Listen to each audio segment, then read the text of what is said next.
Doctor Nilesh Jejurkar आणि त्यांची पत्नी मनीषा जेजूरकर हे 2 मुलांसह डी.के. नगर, गंगापूर रोड, नाशिक येथे राहत होते. त्यांचे भाड्याचे घर होते.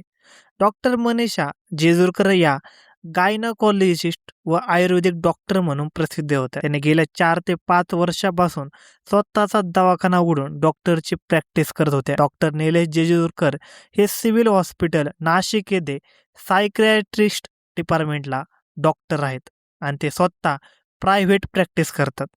त्यांना ईश्वरी नावाची वय 14 व अवनी वय 9 अशा 2 मुली आहेत. या दोघांचा विवाह 16 वर्षांपूर्वी झाला आहे. विवाह झाला तेव्हा मनीषा या जेल रोड येथे असलेल्या सासरच्या घरी राहावयास गेल्या होत्या. सासू सासरे, दीर व जाऊ असे सर्वजण एकत्रित कुटुंबात त्या राहत होत्या. त्यानंतर मुलाच्या शिक्षणासाठी डॉक्टर मनीषा व डॉक्टर निलेश हे गंगापूर रोड येथे राहायला आले. सुरुवातीला डॉक्टर मनीषा सिव्हिल हॉस्पिटलमध्ये नोकरीस होत्या. त्या नोकरीचा राजीनामा देऊन त्यांनी स्वतःचे सर्वम आयुर्वेद व मल्टीस्पेशालिस्ट पंचकर्म सेंटर हे पंडित कॉलनी नाशिक येथे सुरू केले. तेव्हापासून त्या या क्लिनिकचे काम बघत होत्या. डॉक्टर निलेश जेजूरकर हे सिव्हिल हॉस्पिटल नाशिक येथे नोकरीस असून ते सकाळी 9 वाजता ड्युटीवर जायचे आणि रात्री 9 वाजता घरी यायचे. त्यांची एका महिला डॉक्टरच्या घरी येणे जाणे होते. ती महिला ही गंगापूर रोडवर राहायची. त्या महिला डॉक्टर सोबत आपल्या पती निलेशचे विवाहबाह्य संबंध असल्याचा संशय डॉक्टर मनीषा यांना आला.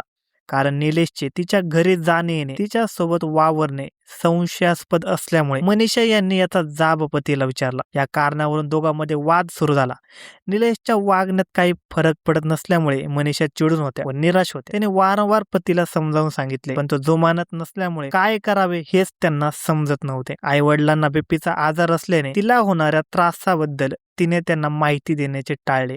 दीपावलीच्या सणावेळी मनीषा आई वडिलांकडे माहेरी गेल्या होत्या. तेव्हा त्यांनी आपल्या आईस आपला नवरा त्रास देतो असे सांगून हे तू कोणाला सांगू नकोस असेही सांगितले होते. तसेच आपल्या बहिणीलाही याची माहिती दिली होती.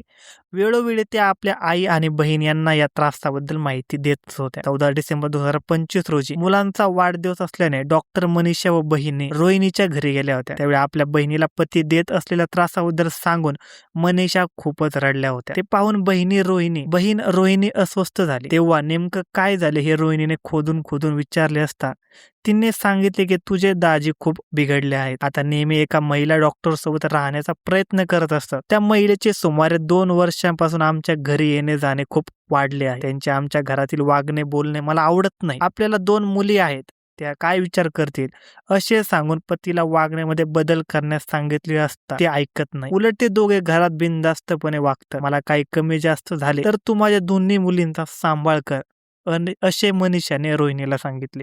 त्या महिलेच्या संपर्कात आल्यापासून घरात राहूनही निलेशने मनीषाकडे सतत दुर्लक्ष केले. विविध कारणाने निलेश मनीषाला त्रास देत होता. निलेश कुठे जातो, केव्हा येणार याबाबत कोणतीही माहिती पत्नी मनीषाला देत नव्हता. उलट रात्री उशिरा यायचा आणि उशीर का झाला असे मनीषाने त्याला विचारले तर तो काहीही तिला सांगायचा नाही. मनीषा आजारी पडली तरी तो तिच्याकडे दुर्लक्ष करत होता. इतका तो त्या महिलेच्या आहारी गेला होता. डॉक्टर निलेश याच मनीषाच्या आईवडिलांनी त्याला समजण्यासाठी बोलावले होते, मात्र तो गेला नाही. तेव्हा सर्वजण त्याच्या घरी गेले असता त्याने त्यांना कोणताही प्रतिसाद दिला नाही. जानेवारी 2026 मध्ये मनीषाला समजले की आपल्या घरातील सर्व गोष्टी निलेश हा त्या महिला डॉक्टरला सांगतो. त्यामुळे तिने मनीषाला फोन करून सांगितले की तू आता तुझ्या नवऱ्याला आवडत नाही, तुझ्यात दोष आहे, तू वाईट आहेस, तुझे शिक्षण कमी असून तू अल्पबुद्धी आहे, त्यामुळे हे सर्व घडत आहे. अशा प्रकारे ती तिला बोलली. तिचे हे बोलणे मनीषाच्या खूप जिव्हारी लागले. तिला अतीव दुःख झाले. एका कोपऱ्यात बसून ती मोठमोठ्याने रडली. तेव्हा तिच्या मनात वाईट विचार तरळू लागले. ती खूप निराश झाली होती. आनंदी व सुखी संसाराचे तिचे स्वप्न भंग पावले. तिने मग बहीण रोहिणीला फोन केला. तिने तिला सर्व सांगितले. शिवाय ती तिला असेही म्हणाली की माझी आता पुढे जगण्याची इच्छा संपली आहे. मला काही कमी जास्त झाले तर माझ्या मुलींचा सांभाळ कर, त्यांना जीव लाव. बोलता बोलता ती खूप मोठमोठ्याने रडली. तेव्हा रोहिणीने तिला धीर देत कसे तरी समजावत शांत केले. मनीषाही आपल्याविषयी आई वडील बहिणीकडे तक्रार करते, यामुळे निलेश तिच्यावर खूप खवळत होता.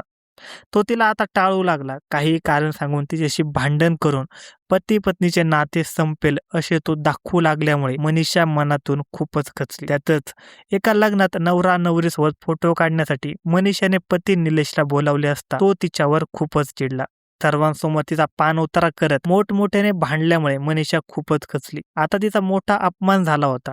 तो सहन करण्याच्या पलीकडे गेला होता. घरी आल्यावर ती खूप रडली आणि अपमान सहन न झाल्याने मनीषाने नायलॉनच्या दोरीने गळफास घेऊन आत्महत्या केली. घरात ती बेशुद्ध पडल्याची घरी गेलेला तिचा भाऊ गौरवला दिसले. ही माहिती त्याने बहीण रोहिणी व इतरांना दिल्यावर सर्वांनी तिच्या घरी धाव घेतली. तिला तातडीने एका रुग्णालयात नेले. मात्र डॉक्टरांनी तिला तपासून ती मयत झाल्याचे घोषित केले. विवाहबाह्य संबंधामुळे डॉक्टर निलेश याने मनीषाला सतत मानसिक त्रास दिला, तिला आत्महत्या करण्यास भाग पडले असा आरोप नातेवाईकांनी करत तशी फिर्याद डॉक्टर निलेश विरुद्ध दाखल करण्यात आली. यात आणखी कोण सहभागी आहे का याचा तपास गंगापूर पोलीस करत आहे. धन्यवाद मित्रांनो. अशा नवनवीन मराठी क्राईम स्टोरीज ऐकण्यासाठी आजच आपला युट्यूब चॅनल क्राईम कट्टाला सबस्क्राईब करा आणि या घटनेबद्दल तुमचे काय मत आहे हे आम्हाला कमेंट सेक्शन मध्ये नक्की कळवा.